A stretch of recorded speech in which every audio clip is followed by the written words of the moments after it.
Yo, yo, yo, in Florida, we were super lucky. Hi, we're the Care Kids. Our parents are crazy. They want to take us on a year-long trip. They call it an empathy expedition. We're traveling the states to discover what makes us united. 50 states and 52 weeks. And I saw you,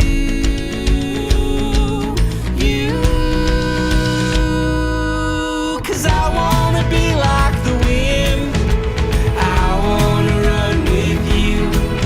Oh, we can be wolves, howling at the great white moon. I wanna be by your side when we light up the sky for the world to see. Run, run, run, run, run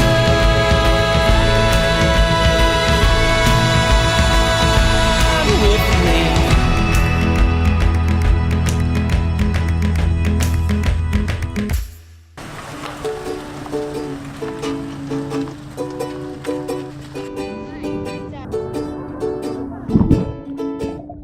Universal Orlando.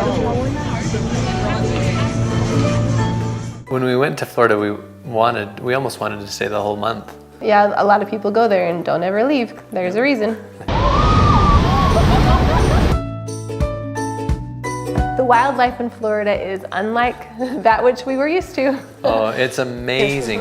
Welcome to Wild Florida. They had so much wildlife that we were able to see. What have you seen so far? You didn't tease her, she would never want to. An alligator and a peacock. Wait, you held an alligator? Yeah, Are you kidding me? I held an alligator.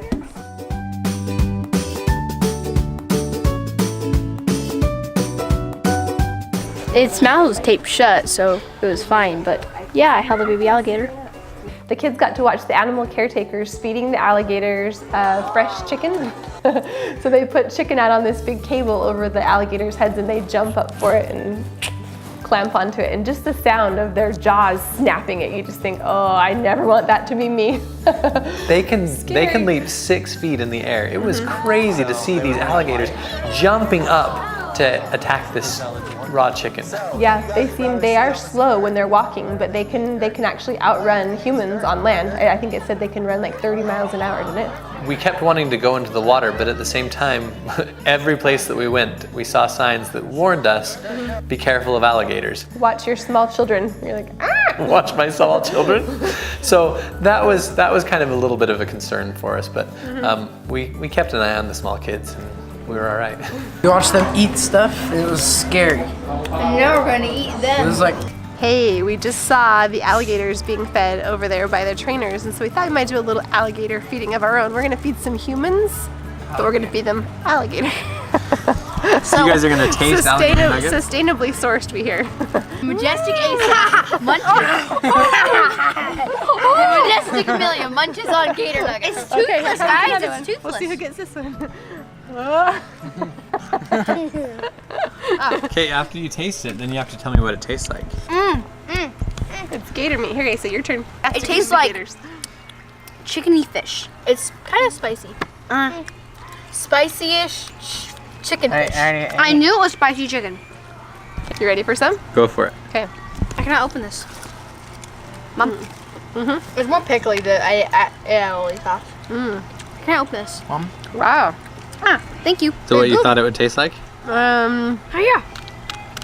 It's dark meat. I like it. It's like what what would happen if a chicken and a fish had a baby. Which I kind of like it. Andy, you. It's like what would happen if chicken and a fish had a baby. Well, that's what it tastes like. You're saying-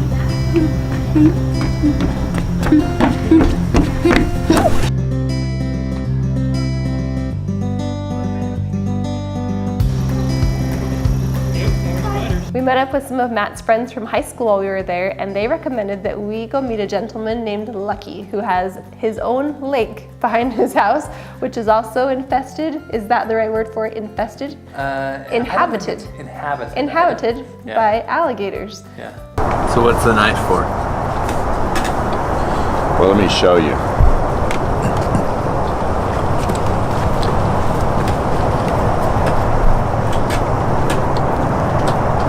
See those things?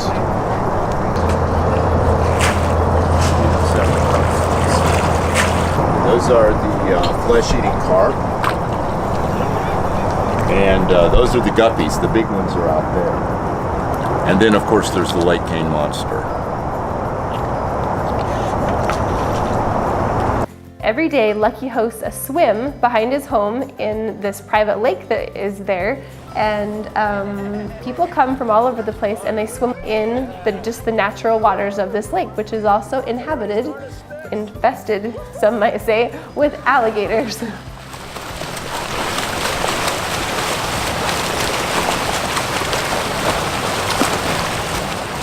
We were a little bit nervous, thinking that we might be swimming in alligator waters, and we aren't the best swimmers, all of us, so we opted to watch from the shoreline.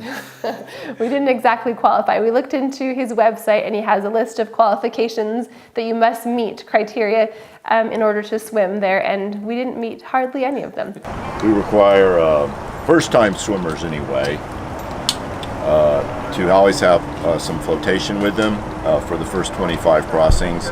Now we provide the safer swimmer buoys, but some people, if they bring a full wetsuit, that counts. Or you can bring a pull buoy, that's fine too. The first day I decided to put the wetsuit on, and I'm the only one in the wetsuit. Matter of fact, I think everybody here today is in our is in the 100K club, or most of them are in the 500K club, and well over half of them are in our 1000K club, which means they've done 1,000 crossings. So we've been doing this for 28 years, I believe now.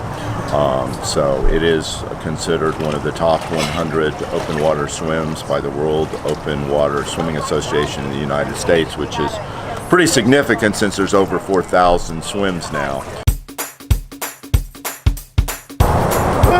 That was fast. You didn't have to pull out the knife today? What's that? No, I did not have to pull out the knife today. So this is our wall of fame, and as you can see, there's a few people that have swam the lake over the years. We've run out of room in this section in the ceiling, so it actually goes around the side of the house. Usually people like to take a picture with our mascot, which is Buddy. Buddy the gator, always swim with a buddy. And they hold up a little sign that says, "I survived Lucky's Lake Swim," and there's a couple of plaques there on the wall. How cool. So how long have you been doing this, did you say? Since 1989, so about 28 years now. I'm the oldest continual swimmer, yeah. So how long have you been doing this swim? See, 2017, it's 15 years. Do you mind if I ask how old you are? 86. You're 86. 86 years old. Wow. That is phenomenal. It gives you hope. It does. Yeah, Lucky is a jack of all trades. Let me show you the yo-yos. This was one of the world's largest yo-yos. At the time, it was the Guinness World Record. It's 6 feet tall and 820 pounds. Now I think there have been at least 3 other yo-yos that have been built larger than this, but I'm not sure that those are still in existence, but we still maintain this one. He's a doctor. He's also a yo-yo collector and an avid swimmer. I was in Ripley's, believe it or not, in 1979 for swimming a half a mile with my foot in my mouth at Eastern Kentucky University. I didn't know that you could do that. That's amazing. Well, that's why I was in Ripley's, believe it or not.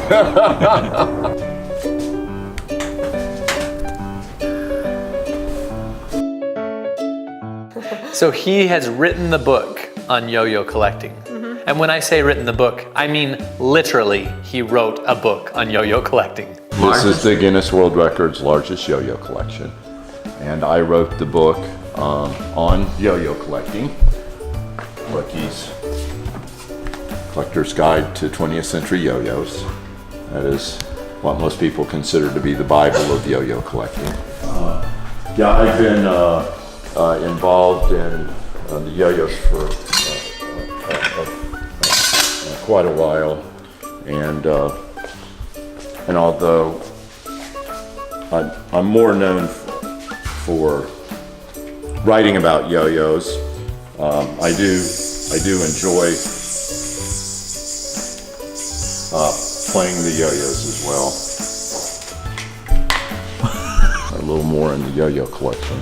There's a poster I did called Lucky's Periodic Table of Yo-Yos. It's actually it's hanging in a lot of different, pretty significant labs. But this really is an accumulation of the history of the yo-yo, which goes back a very, very long time. He is a yo-yo master. You should see, he has this one room in his house that is 3 stories tall, and on the top 2 stories, all of the walls are lined with yo-yos. And then he has a yo-yo man, a man made out of yo-yos. It was done over a couple of years. We kind of started and stopped. I did it with my boys when they were younger.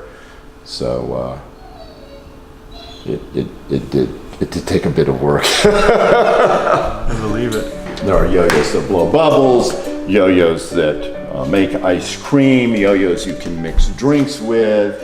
There are yo-yos made out of every kind of material, from gold to silver to even glass, ivory. These are yo-yos that were actually technically called bandolores, because before they were called yo-yos, they called them bandolores. And these go back, this one's from around 1840, that's from 1790, these are from around 1910. So that was probably one of my favorite yo-yos. This is a yo-yo with a laser beam in it, a true laser. And, and you'll also see it up there on the ceiling too. So that is a real laser beam. Considered the holy grail of yo-yos is, I'll open this so you can get. These are called Flores yo-yos, and the Flores yo-yos, Pedro Flores was the first one to name a yo-yo in the United States.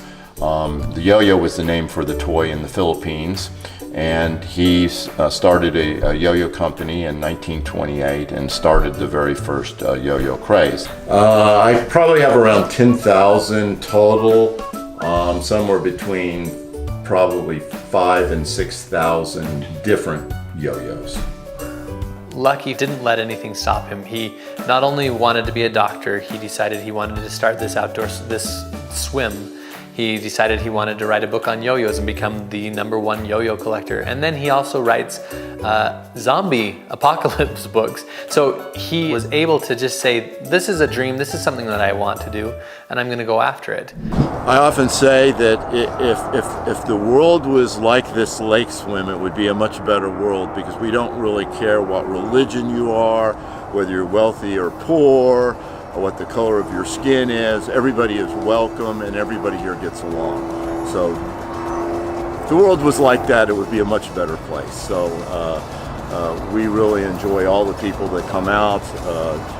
Obviously, different languages, different cultures, but we all have the love of swimming, and this is a great thing. The Lucky's Collector's Guide to 20th Century Yo-Yos, and I signed it to all of you for your kids. Wow. So one for each of the kids. And that'll give you something to do on your long journey around the country.